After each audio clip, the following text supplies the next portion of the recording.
Tuan-tuan tengok anak udang. Sambil-sambil saya cari pot untuk membentuk, pot untuk menjaring.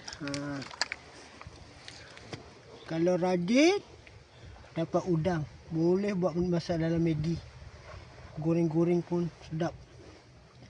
Anak-anak udang.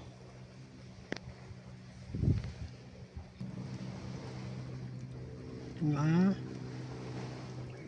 udang putih. Udang putih.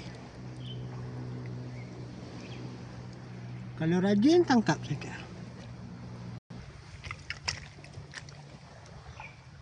Anak udang.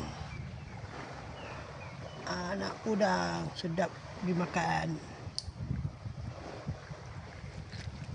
Sampai anak udang kita boleh, tuan-tuan boleh cari kerang.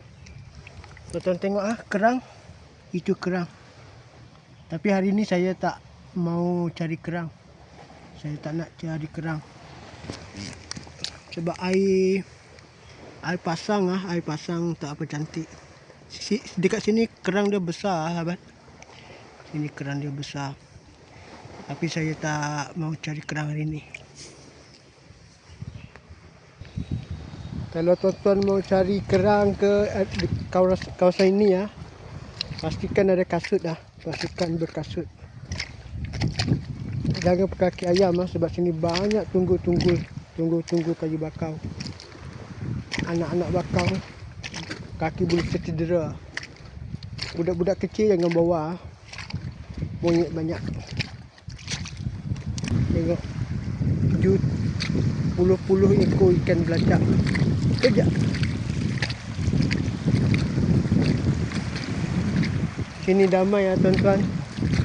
Damai daripada kesibutan kota.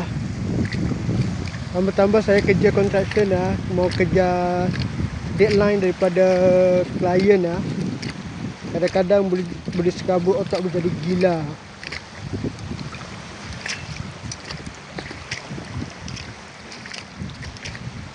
Tengok puluhan ikan belacak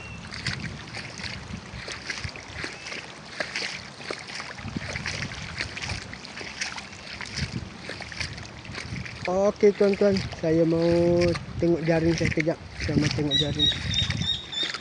Okey, thank you sahabat.